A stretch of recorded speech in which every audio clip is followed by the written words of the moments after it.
and welcome back to Printed. I'm your host, Vanessa Gomez, and this time we're not going to continue with our department series, but don't worry, that's going to come later. That's not stopping anytime soon.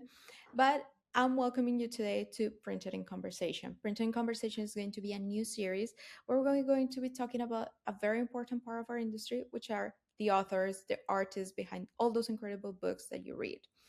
The first author that I have the pleasure of talking to, she is based in Toronto and she has written for the New York Times, the New York Daily News, the Observer, the Globe and Mail, the Toronto Star, the Walrus, Vice, Chatelaine Magazine, Maison Nouveau Magazine, and many, many, many more. Her debut collection, The Syrian Ladies of the Benevolent Society, was named one of the best books of 2023 by the CBC, and her debut novel, which is the one that we're going to be talking about today, Letters to Kafka, was on the 2025 most anticipated list for the CBC, Indigo, Book Riot, the Globe and Mail, and the Toronto Star. It has also been selected for a Header Speak at Indigo and has been named one of the best books of 2025 by the CBC. Please welcome Christine Estima to Printed. Hi, Christine. How are you? Hi, I'm so happy to be here. Thanks for having me. Of course. Oh my goodness. I want to talk to you about this incredible novel that you've written. I have so many questions. First of all, I kind of like didn't know anything about the novel or anything. I think I just picked it in Indigo because it was a header's pick, which if you're listening to this in the US, like in Canada, header's pick is a big deal in Indigo because like it's the book that it's picked by the CEO of Indigo, which is our biggest bookstore. So I just picked it up because I recognize the name Kafka because I have read his novels before. So before I get into like the whole interview about this incredible novel, why don't you tell us a bit about what your novel is about, and how you came about writing it? Sure. Franz Kafka was a really famous author in the early part of the 20th century. And even though he was from Prague, he only wrote in German. And so the very first person who ever translated his works from German into Czech so that his own people could read him was a woman. And her name was Milena Jesenská. And it was in writing to him to ask if she could translate his works that they struck up this epistolary love affair. It is known that they met twice for two lovers' trysts, but we don't really know what happened on those trysts. You know, he doesn't really talk about it in his diaries, and there's only like shadows of it in her letters to other people. In any case, Kafka ended up dying in 1924 from complications of tuberculosis. After he passed, Milena became instrumental in fighting the rise of fascism in Europe. She hid Jews and dissidents in her home. She helped people escape over the border. She contributed to banned publications denouncing the Nazis. And for that, she was arrested by the Gestapo in 1939, and she died in a concentration camp in 1944, just mere weeks before that camp was liberated by the Soviet Red Army. After she passed, Kafka's letters to her were published in a very famous book in the 1950s called Letters to Milena. But her letters to him, we don't have. They've been lost to time. So in my book, I imagine what her letters to him might have said, and I imagine what might have happened on those two trysts. And the book is called Letters to Kafka. The book works in concert with Letters to Milena, but I feel like you don't need to have read Letters to Milena to enjoy my book. I feel like my book is quite all encompassing. And the reason why I decided to write it. It's an interesting story. You know, I came across her story around 2013. So that's like 13 years ago. And it's funny how I came across her story. I was living in Europe, the UK at the time, which at that time the UK was part of Europe. This is before Brexit. And I was totally broke. And I found out that there was a fellowship that European journalists could apply for that would fund their research work. And the fellowship was offered from a university in Vienna, and it was called the Milena Jesenská Fellowship for Journalists. So I applied for it, but I always remember thinking like, well, who is Milena Jesenská? You know, I'd never heard of her. And so, you know, I did a Google search and I came across like a sparsely populated Wikipedia page. There was not much there. And there was still, I read that and I was like, I wasn't sad. I don't know what it was. There was something inside where I was like, I need to know more, you know? So I looked to see if there were any books written about her or by her. And almost everything I came across was written in either German or Czech. And my German is very rudimentary and my Czech is non-existent. But I was able to find 5 books that had been translated into English. And so I bought all 5. And when I was done reading them, I was just like, this bitch is amazing. Like, Right, yeah. you know what I mean? I was like, what an incredible life, and what an incredible story, and what an incredible adventure, and what a shame that I had never heard of her. And, I had one of those moments where, some people might think, wow, they should make a movie about her. Well, I thought, wow, someone should write a novel about her. And then I was like, wait a minute, I'm someone. Yeah. You know what I mean? And it was just kind of like one of those moments where it was like, if there's a book that you want to read, but it hasn't been written yet, then you should write it. And I was like, yeah. I'm as good a person as any. And so I just hit the ground running. And, 13 years later, here we are. Oh my goodness. That's such an amazing story. Honestly, like, okay, I have both books that you mentioned here. So I have your book, amazing book that we're going to talk about. And I have the book that you mentioned for the readers that have no idea what we're talking about. This is Letters to Milena, which has all the letters that Kafka sent to Milena. And as you said, her letters to him, we don't have. And actually, that's one of my first questions because like when I fangirl about a book, like I read everything. So I read like your postscript, your acknowledgments, your bibliography. I read everything. And when I read up until the last page of the book about like, okay, her letters, we have no idea what happened. I want to know, like, during your investigation, do we know or do historians have any idea of what might have happened to them? Were they burned when the Nazis took over? Do you have any idea about that?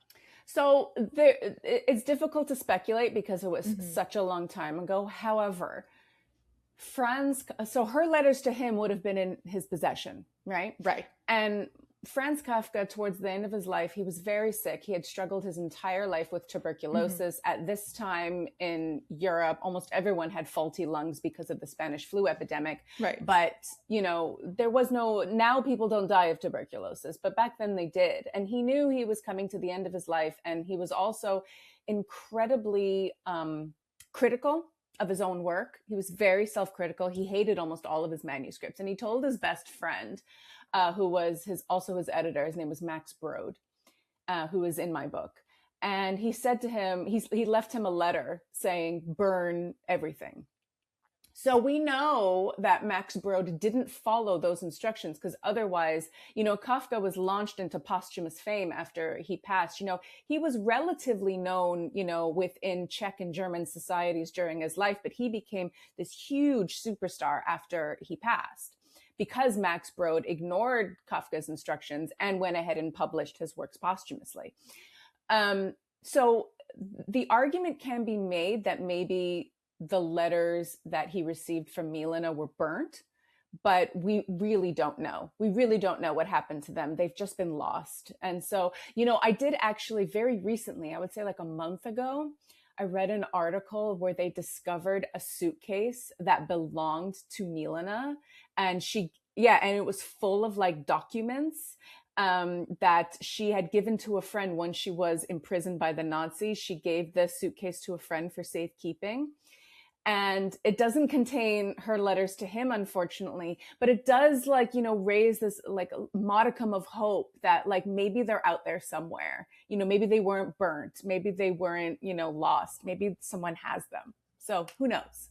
Absolutely. But you know what? The fact that we don't have them right now, it also gives the story kind of like this mysterious kind of a scenario that kind of like your book fills out. Because me personally, I got to know Milena through Letters to Milena. So that was like the first time that I've heard of her. That was the first time that I kind of like got to know who she was. Yeah. But beyond Letters to Milena, I think that especially because those were like, Kafka's perspective and he was sending those letters to her, we get to know her more as like, you know, how the affair started and kind of her work as a translator.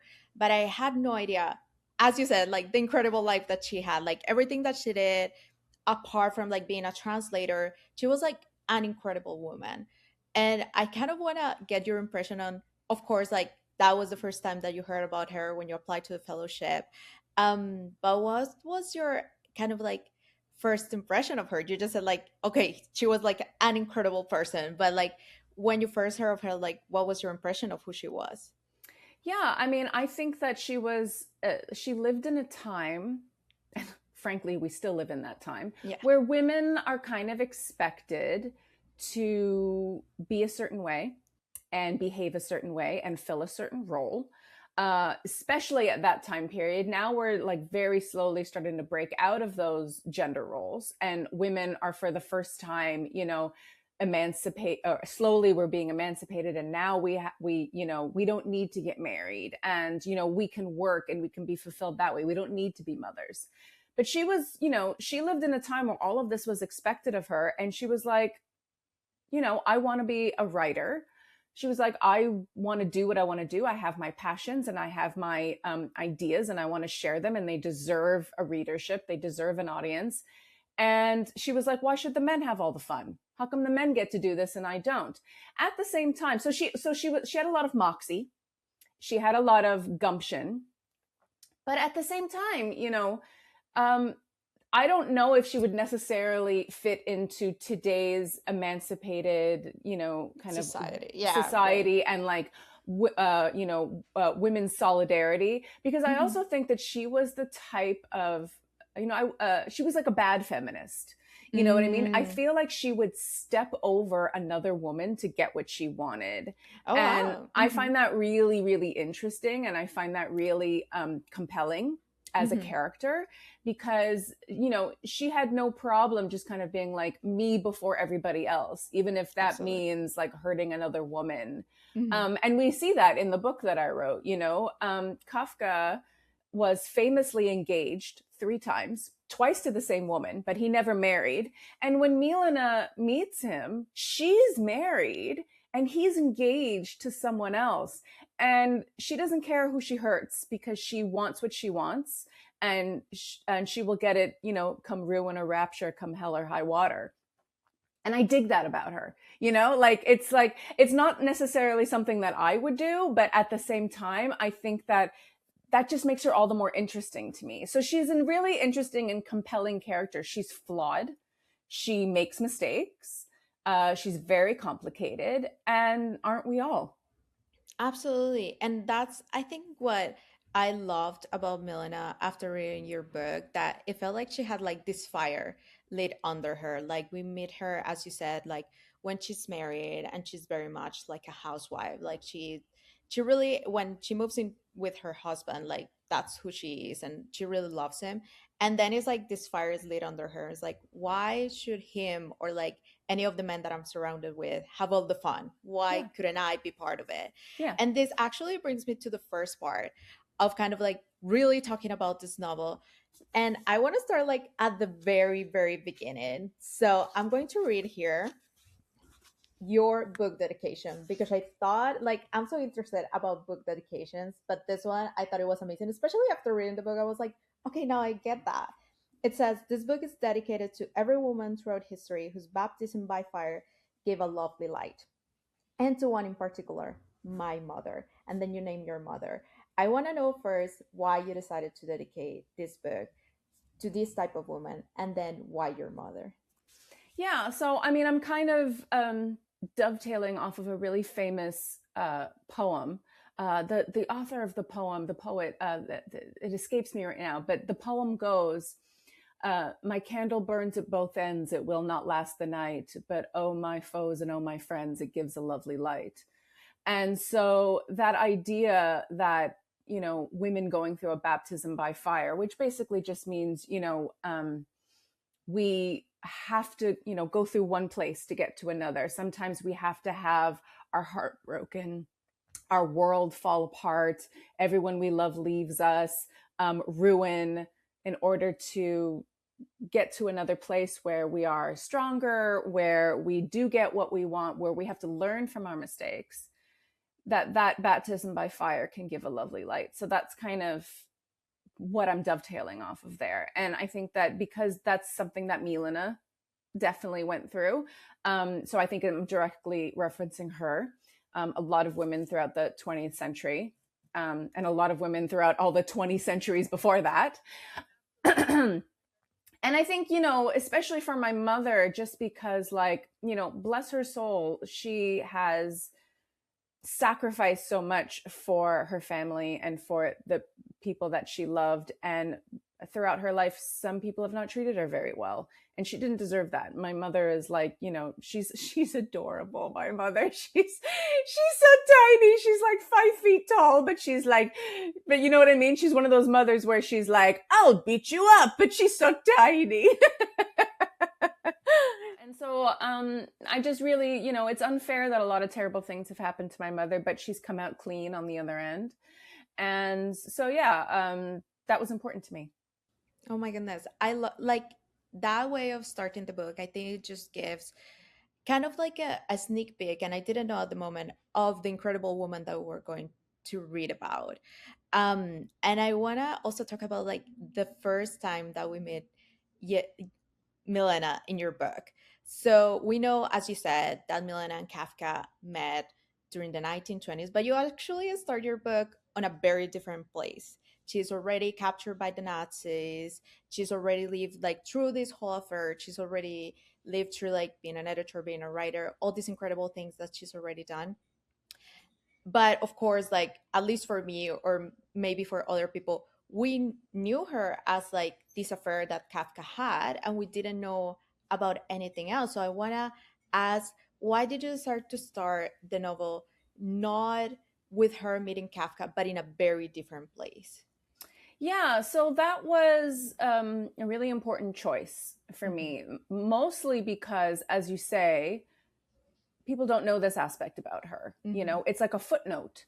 And I just thought it was such a shame that she's only known as a footnote in Kafka's story. Totally. Whereas if she had never met him, her story might have been completely lost. We might never have known anything about her, which I just think is such a shame. And I wanted to highlight, as the book opens, it's like, 1939, 1940, and she's imprisoned by the Nazis and she's being interrogated. And I wanted to show that, at this stage in her life, she's in her early 40s. She's been divorced twice. She's seen it all. She's lived the life. And so she's just like, I'm going to give as good as I get. I'm going to clap back. You come for me, and I'm not going to, sugarcoat things. I'm going to tell you exactly how it is. And I wanted to show that everything that she had learned in her life had led up to this moment where she's face to face with the Nazis, who control her fate in their hands, and she's like, I'm not afraid of you. And I think that's a character choice, but also it's in terms of storytelling, it's an important plot device because she's being interrogated. This is the vehicle that allows us through the interrogations to go back to 1918, when she first moves to Vienna with her first husband and encounters Franz Kafka. And so it's through the interrogations that we can go back. And the interrogations are kind of like this anchor, because they are, we know that she's going through this, and we know that there is a world of pain and hurt in her future, but we can go back and see how she got there. And so that's a storytelling device that I think was really important for me to fashion it that way. I thought it was a very smart choice because when we first met Milena and she's in this interrogation, as you said, she shows up as such a strong woman. And then for the next question, I actually want to read from your book. And it says she's talking with the Nazi officer and the Nazi, and they ask her, "Do you know what we do with the insane Frau Jesenská?" And she says, encourage them to join the Nazi party, then lavish them with official titles. So I just want to know, was her humor kind of part of what you discovered throughout the research process? Of is that how kind of you imagine her after the research process that you went through for this book? Yeah, I think that came from the research that I Mm. did. I did 4 years of Oh my nonstop goodness. research Hmm. before I ever even wrote a word.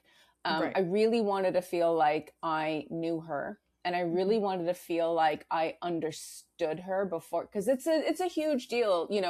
Not only was she a real person, and Kafka was a real person, but they still have living descendants and relatives today. And Yeah. so there is a duty of care. You really do have to do these characters justice.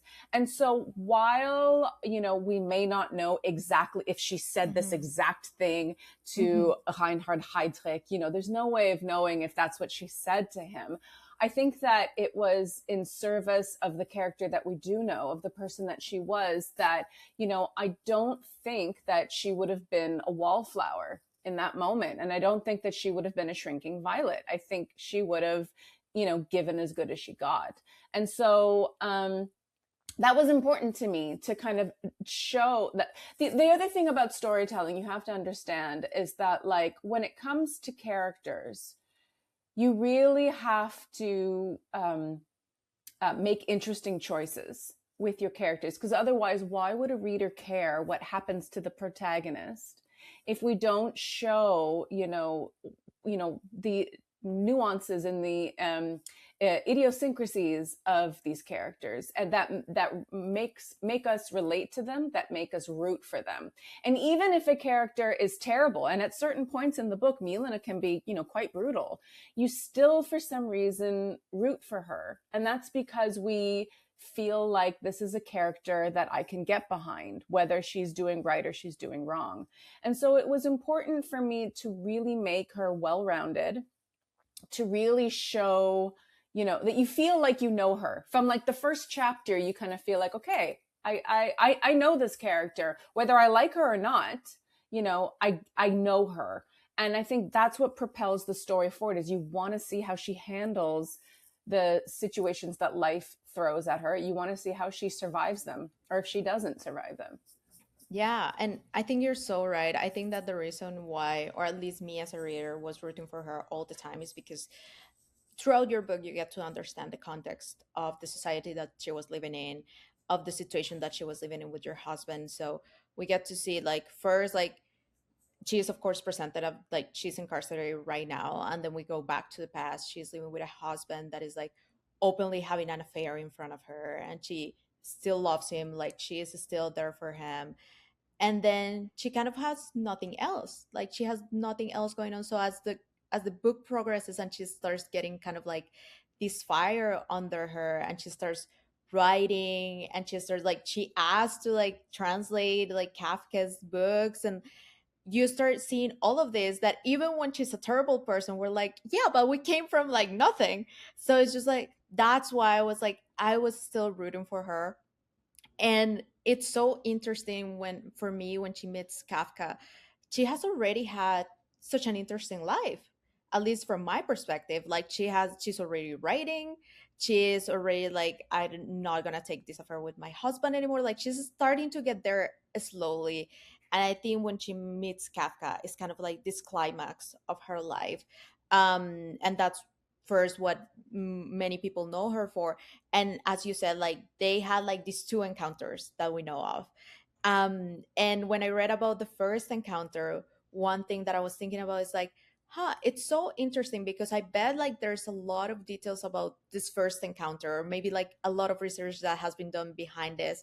And I was wondering, which details do you think that were important to keep in, or that you wanted to show on that first encounter that Milena and Kafka had? Do you mean the first time she meets him, or do you mean the Yes, first tryst? the first time that she meets him Oh, like at the cafe. at the cafe. Right. Yes. Yeah. So we do know that happened. Yeah. We do know. So Milena and Kafka had actually been floating about the same social circles for years. Yeah. So because the artists and intelligentsia of Prague, they Mhm. all used to hang out at this one cafe called Cafe Arco, which the exterior is still in Prague. It's Mhm. still, you can still visit it. I visited it. The interior is now a police station, but Oh my goodness. But the exterior has actually kind of been preserved, and there's a plaque there that mentions Milena and Kafka and all of the other literary greats that came out of Prague, like Rainer Maria Rilke and other people like that.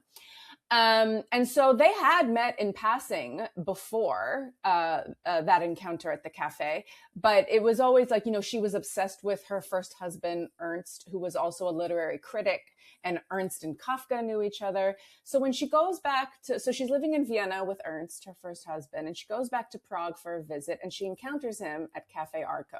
But this time, she's not necessarily obsessed with her husband anymore. Now she's more open, and kind of, because her husband is having an affair. And so I crafted that scene to be such that there's chemistry between them.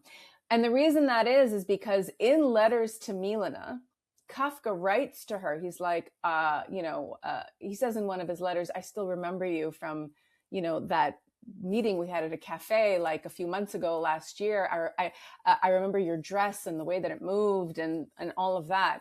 It had to have been memorable for him to mention it in his letters. And so that was something where, okay, this has to be a jumping off point where they meet at this cafe. There's chemistry, there's pheromones, there's some subtext going on here. And that is what can propel this affair to realization.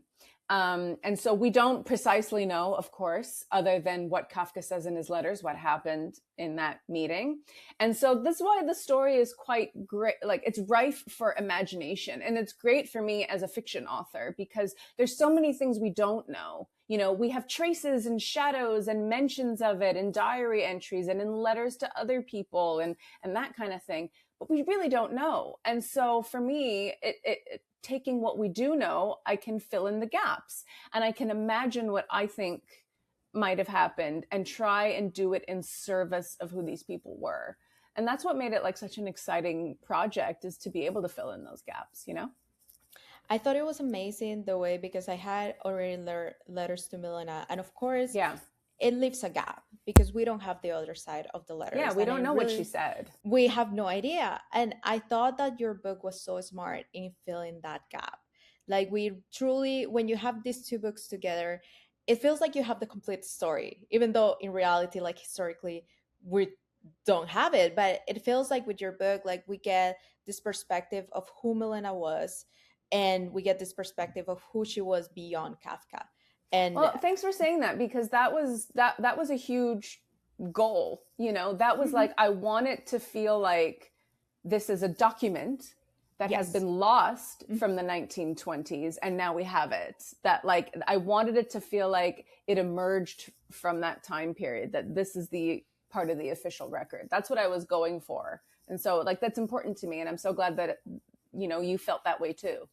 It definitely felt for me that way. I thought that it definitely, like, picked every single point that was missing from Letters to Milena. Like, we get the character itself, like, we get presented with this woman, we get presented with, as you said, like, this kind of works in conjunction with Letters to Milena. So we get to read a bit of from his perspective, and then we get to see, like, who she was as a woman. And I love that you said, like, you wanted this to be kind of like a document that felt like it was lost from history. And it definitely felt like that to me, because also, like, I've never been to Prague, I've never been to Cafe Arco, I've never been to Vienna, but with your description, I felt like I was there. Like, I felt like I was dropped in the 1920s. I felt like I could smell Vienna, like I could hear it, like I was there with them. So it does feel like kind of this historical artifact that help us, like, get to know this woman. And yeah, that was sorry to interrupt, but that was really important to me too. Like, I really took a lot of care to fashion this in a sense that if one has never been to Vienna, right, one might not know that the Vienna of 1918, 1919, 1920 is vastly different from the Vienna of today. Right now, Vienna is very cosmopolitan. It's very rich. It's very ornate. It's very sumptuous. But in 1918, it was not, like the Great War had just ended and the Austro-Hungarian Empire has collapsed. And so Vienna is a capitulated city and, they're under sanctions and men are coming back from the front with hastily patched up faces and phantom limbs. And women from respectable families are selling their bodies on the street in order to support their families. And there's fuel shortages and coal shortages and bread lines and, inflation is through the roof. And if you didn't die in the Great War, then the Spanish flu epidemic finished the job. And so, you know what I mean? And so I wanted to be able, I've been to Vienna and Prague many times, and that was part of the research that went into this book. So I've been to these places. And the interesting thing, though, is that even though the Vienna of 1920 is different from today, it still suffered very little war damage in the Great War or in the Second World War. There was very, very little structural damage. So when you visit Vienna today, it looks very much like it would have looked when Milena was running through those streets. And so I really wanted to build that world as well so that we feel like we're transported. And I've been really lucky in that a lot of the, reviews and the feedback and the comments that we get on the book is that it feels cinematic in that sense, is that you feel like I can see this Vienna. I actually had one friend who read the book and he was like, were you there? And he was like, like you write it as if you were there in 1920. Like, I'm listing off, really specific details of like people who ran, veterinarian clinics on a certain street and like, the dogs that were like shitting in the corner and the colliers that were porting the coal and, a cobbler sitting in like his, window, like hammering on the sole of a shoe. Like I talk about all of that. And all of this comes from the research. And so it's very detailed in that sense. And so we've been really lucky with, the comments that we get that feels like, I didn't want it to feel like there was a 21st century Western woman writing this. As I said, I wanted it to feel like it emerged from this time period. And so I worked really hard to make it feel like you've entered this world and you believe it. You're now in 1920s Vienna, 1920s Prague, and you believe it, I thought that you did such an incredible job, and I think you're so right. Like it felt so cinematic. Like I felt like I was like just like watching a movie in my head about the story of this incredible woman. And I actually like wanna move on to something that I think many writers think at the beginning and it changes throughout the editorial course. And I wanna like begin with a quote from your book because it's like it's so amazing, honestly. It says the femininity of our women is under threat, and this is when like the Nazi That's officer a is Nazi explaining quote. to Yeah. Milena exactly. So he Mm-hmm. says the femininity of our women is under threat and their masculinization is rather worrisome. And it's exactly what we've been talking about. Like that was the society back then, and it still somehow feels like it's the society very much now. And I want to ask you, when you started writing the book, what was the message that you wanted to give readers, and how did that change throughout the editorial process, and how did that change up until the time that the book was published, or if it remained the same? I really, really lucky that my second book gets to be with House of Anansi Press, who Hmm. published my first book, which was a collection. Right. It's called the Syrian Ladies Benevolent Society. And House of Anansi and my editor specifically really believe in my voice and in my style and in my talent and in the stories that I want to tell. And so I was really lucky in that the draft that we sold to them when we originally signed the deal changed very little in terms of structure, in terms of theme, and in terms of the ethos. That didn't really change. The edits were mostly like, about, flow, and like some scenes had to be cut, which were heartbreaking. It was heartbreaking to cut some scenes because they're all my babies. Making sure that, the story that I wanted to tell was all in service of telling the best story. but nothing really changed in terms of like the ethos. And the ethos behind it, you know, as you kind of mentioned, is that like, I feel like women have always had a voice. We just haven't always been empowered to use it. And women have always had, you know, agency and volition.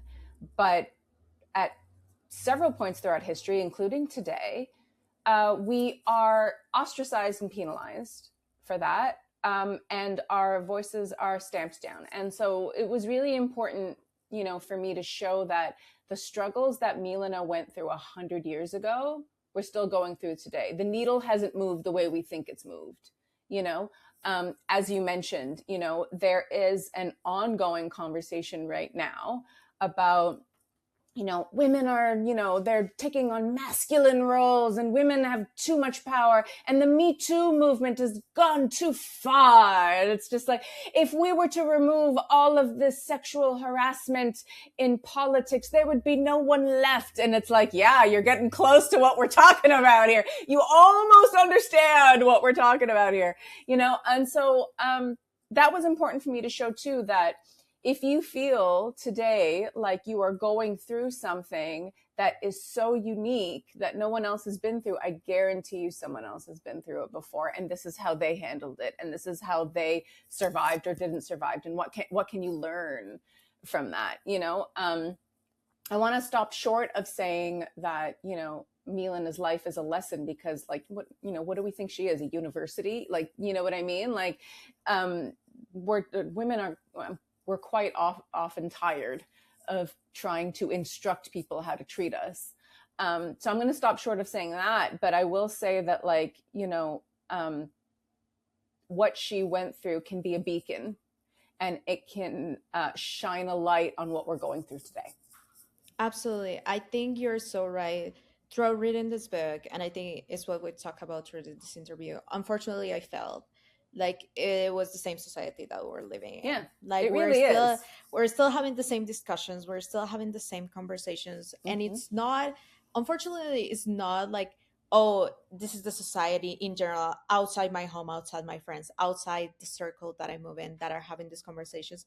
No, it's also like within friend circles, within homes, within, like, when you meet someone romantically, there are still these conversations of what's the role that women should have, like Absolutely. Like, how as many if should times it have dictated. Oh my goodness. Absolutely. Like, how many times have you dated a man and when you first meet him, he's like, I love strong women. I love women that are Oh, independent. And then you're a few months in and he's just like, you know, maybe it would be great if like you left your job and like, yeah, you know, and it's just like, what? I yeah, thought you liked me because I was independent, because I was strong. But then as soon as I use my voice to clap back at you, suddenly it's then like, I'm oh not. no, you Yeah, need to like exactly. you don't talk to me. I'm a That, yeah. man. You know, and it's like we still deal with that today. Women have been dealing with that for thousands of centuries, and you know, it's not ending anytime soon.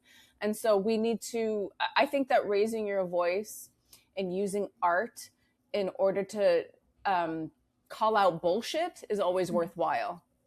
And that's what I wanted to Absolutely. do with Milena and with Letters to Kafka.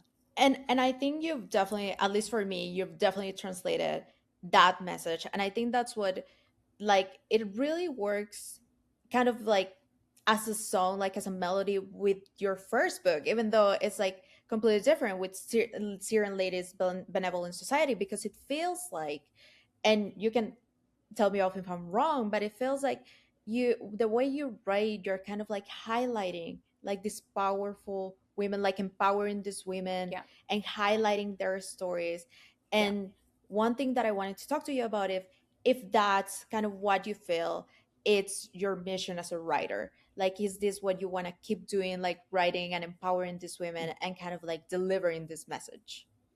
Yeah, I mean, James Baldwin once said that writers are here to disturb the peace. And that really resonates with me. I don't see the point of being an artist and not having a point of view, and not having integrity, you know, the artistic integrity that we talk about. So many artists throughout history have taken a stance, have had a bias that they wanted to promote. And they wanted people to see this different point of view and challenge the status quo. And artists have been doing that throughout history, from Leonardo da Vinci to Madonna. These are all people that were just like, hey, I think something different. It deserves to be broadcast. And I don't see art any differently. Now, there are lots of writers who write things that perhaps uphold the status quo and suffuse it and support it. There's a lot of really great books that are really, really popular, written by the Colleen Hoovers of the world, where they're fun beach reads, but they're not really challenging you in any real way. And perhaps they reinforce gender norms and gender expectations rather than subvert them. And far be it for me to tell anybody not to read Colleen Hoover. Hey, whatever gets you excited about reading, knock yourself out. You know what I mean? But I'm just never going to write those books. I am like James Baldwin. I'm here to disturb the peace, and I am here to make people uncomfortable. And in my first book, The Syrian Ladies Benevolent Society, the original title of that book was The Arabs of Montreal, because I really wanted to push people's buttons and be like, you know what, I'm not going to shy away from the fact that I'm an Arab, and I'm not going to shy away from the fact that Arabs have shaped the fabric of Montreal and by extension Canada, and that it would have been a terrible shame if we had never come to Canada, because look at what we've achieved here and accomplished here and contributed here. And even the title, The Syrian Ladies Benevolent Society, is still pushing buttons, because to have the word Syrian and benevolent next to each other, I think that's scary for some people, and that's new for some people. And it's the same ethos with Letters to Kafka. In fact, fun fact, if you pay attention to some of the stories in The Syrian Ladies Benevolent Society, there is a direct correlation between one of those stories and Letters to Kafka. You have to read both of them to see it, but there is a link there that was done on purpose. I love that. Oh my god, that's exactly why I felt like your both of your books. It was honestly, as I said, it feels like it's the same song, different verses of the same song, Yeah. because they work together so lyrically in the sense of the message and the ethos that kind of they give to readers. Yeah. And as you were saying, many artists, there's artists that do not do that, as you were saying, they probably uphold kind of the status quo that we've had for many, Yeah. many years, but there's artists that push it. Yeah. And I kind of felt reading your book and talking to you, there's artists or art or books that maybe have inspired you, or maybe have shaped who you are, or maybe those are the artists that have challenged the status quo. And I wanted to ask you, which ones are the most important to you, that you are like, oh my god, this art, this artist, these books, they kind of shaped who I am today? Yeah, so there's a few, and they're mostly Canadian, which is great, because Canadian literature really shaped me as a young author when I was in my late teens and early 20s. In my early 20s, I read a short story collection by an author out of Vancouver. Her name is Nancy Lee, and she wrote this collection called Dead Girls. And it's the theme of all the stories. They're all kind of connected by Robert Pickton, who was a serial killer in BC, who owned a farm, and he was murdering sex workers. And it was a really infamous serial killer case in BC, and she based all of her stories. The running theme, it's kind of like this undercurrent, is the dead girls of the title. And it was really provocative, and it really pushed buttons. And I remember thinking, before that, I had been reading, some really great Canadian novelists like Michael Ondaatje. I read The English Patient for fun in, high school, not for school. I read it myself. I remember reading it during one of my, high school jobs that I had. And that's a really dense read. Or reading Jane Urquhart, who also was one of my early writing instructors, but she's also a really dense read. And then I read Nancy Lee, and I read Dead Girls, and I was like, whoa, this is so different than what I thought literature is. And it really opened my eyes. Another Canadian author that really influenced me, another author from BC, from Vancouver, is Evelyn Lau. And she wrote It's nonfiction. It's a memoir. It's called Runaway, Diary of a Street Kid. And it's about her time as a teenager, really young, like 14. She wants to be an author, but her immigrant parents are like, no, no, no. So she runs away from home and she turns tricks on the streets of Vancouver, and she does drugs, and she's regularly going with seeing a social worker. And it was the way that she was able to turn the gritty, raw life on the streets of Vancouver into this beautiful, poetic tome was it was illuminating. It was luminous, and I loved how she didn't shy away from the honesty of how gritty, a woman's experience can be, and I loved that. I always mention those two authors because I was in my early 20s, like 21, 22, when I read those things, and it completely changed what I thought literature should be. So shout out to them. And then also when I was a little girl, the only things that were available, like that were marketed to little girls, were like Sweet Valley High, Babysitter's Club. Like it was all this kind of like vacuous kind of nonsense marketed to girls, where it's like girls should like be interested in boys and like, babysitting money and having children. It was stupid. But then when I was like 10, 11, I was still living in Montreal at the time, and there was a young authors conference held at McGill.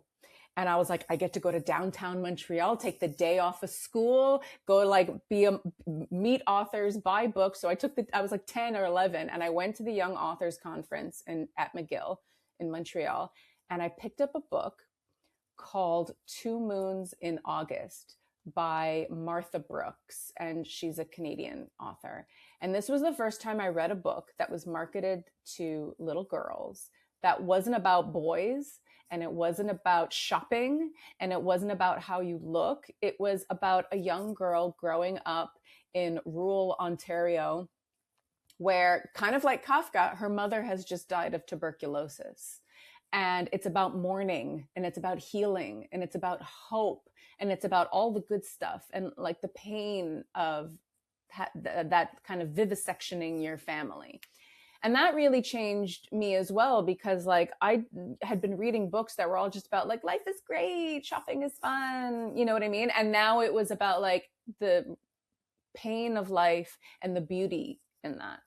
And so that really shaped me as well. And so it's always Canadian authors, I feel like, that have really pushed buttons and asked questions and provoked thought and taken me on a real emotional journey. And so I always shout them out.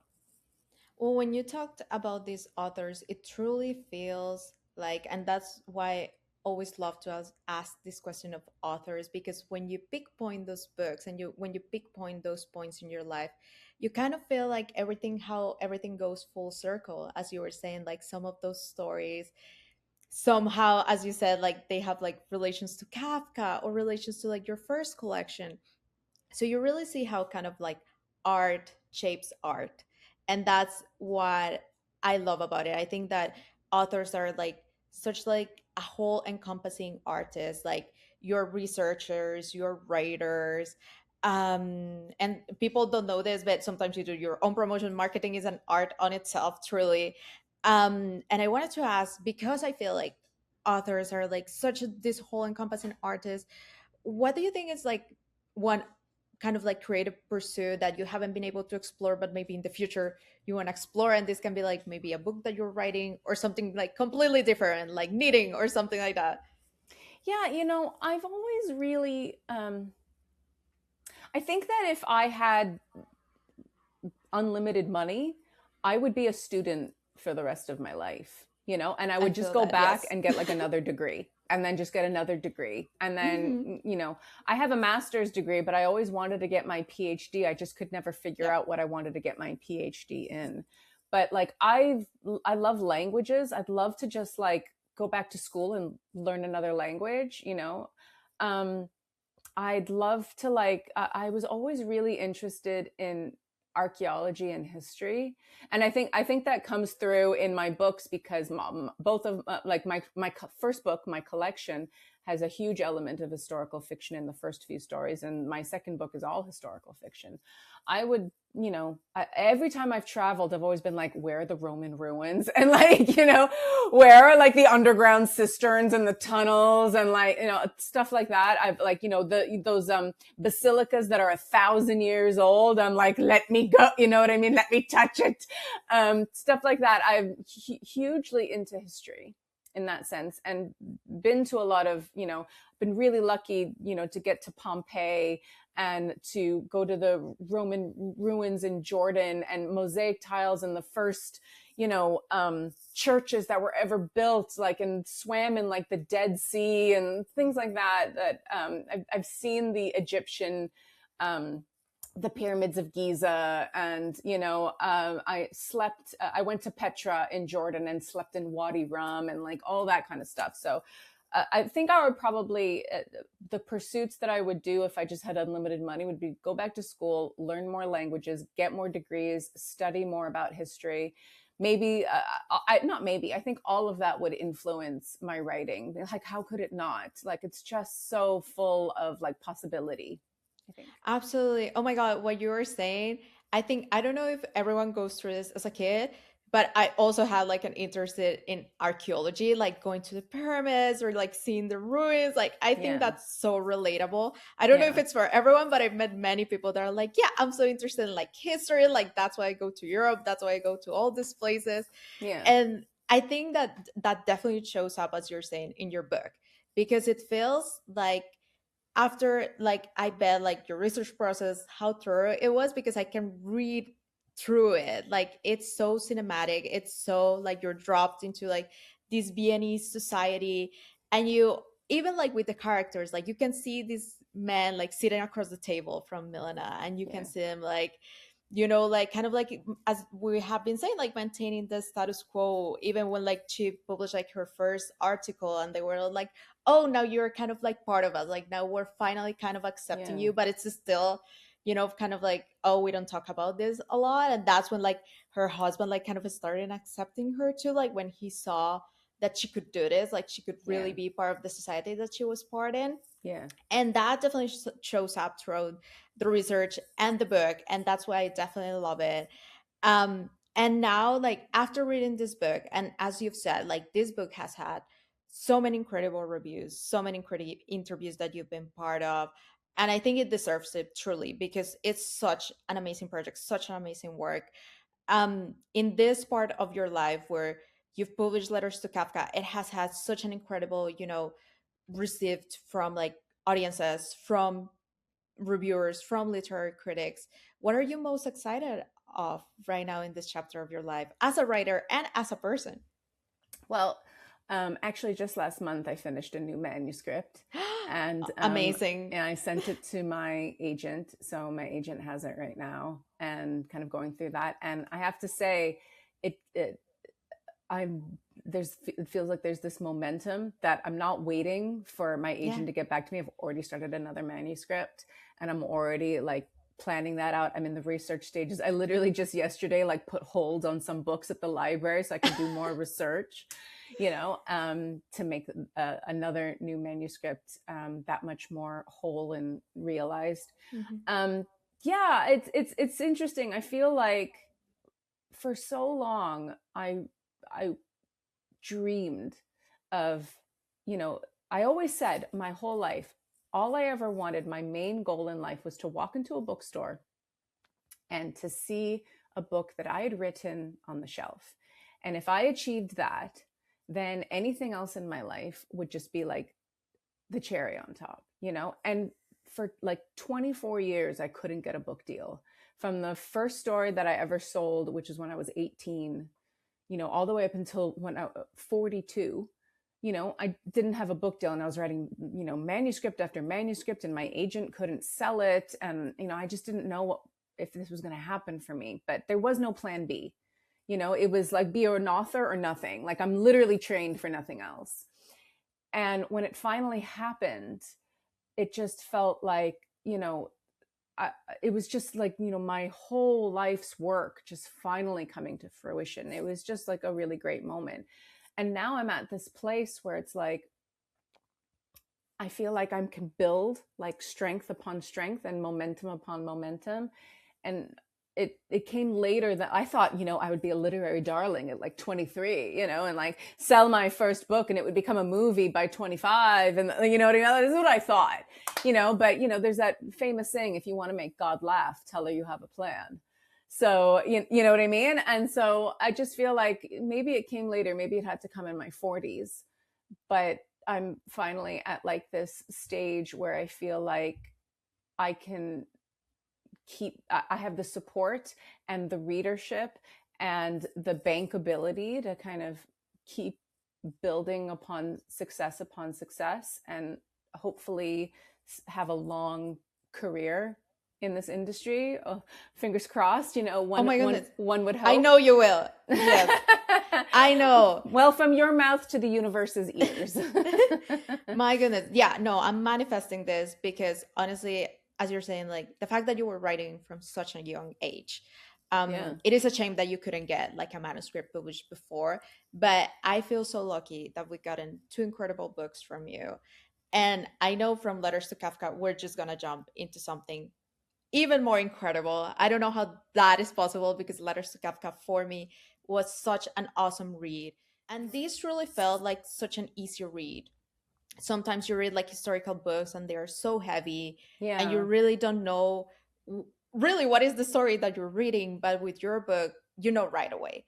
And that's what I love. And I want to finish up knowing you've been a writer your whole life. Even if you haven't published a manuscript when you were young, you've been a writer your whole life. And Yeah. now you're getting your books out there and they're having like truly like the recognition that they deserve. I want to know, although it's like a far, far, far point in your life, because I know that you're gonna do many incredible things. How do you want to be remembered as a writer or as a person? How do you want to shape this world with your words? Ooh. Oh gosh, that's a huge question. How do I want to be remembered? Um, that I mean, I keep thinking like, what would be on my epitaph? You know, Yes. I don't know. Hopefully, um, someone with a lot of passion, and someone who was full of life, and you know, I had every opportunity in this life to be boring and I never took it, you Yeah. know? And like I followed my dreams, and even in the face of so much rejection, I got I I I I realized my dreams. I achieved my dreams Mhm. and I worked really hard. And my dreams came true. So maybe someone who was tenacious. Mhm. I think that's incredible. Yeah. Yeah, and hopefully, I just want, I just love telling stories. So I just hope that my legacy is one such that people are like, she told a good tale. Well, I think that's amazing. For anyone listening, I'm so, so sad to end this conversation because I could truly talk to you because you're so sweet and about this book because it's such incredible, truly for hours. But for anyone listening, please go buy Letters to Kafka if you have not. It is such, such, such an incredible read. You are going to thank me that you got it because it is truly history, it is romance, it is women empowerment, it is everything that you're looking for in a book. Christine, thank you so much for joining us. This was such a lovely conversation. Yeah, I had such a great time. Thanks so much for inviting me. Christine, thanks again for joining us. And unfortunately, that's it for today's episode. So make sure to follow and subscribe so you don't miss the upcoming episodes for Printed the Department series and Printed in Conversation. You can also visit publishingguide.com for free resources and information about this season's guests. Follow us on Instagram at the Publishing Guide for updates and behind the scenes content. Remember to leave in the comments any questions that you want to see for any future Q&As for Printed the Department series. And also, if you have any suggestions of any authors that you want to see in Printed in Conversation, please note that any views expressed in this podcast are personal and do not reflect the opinions of the host or guest employers. Thank you so much for listening, and I'll see you in the next episode.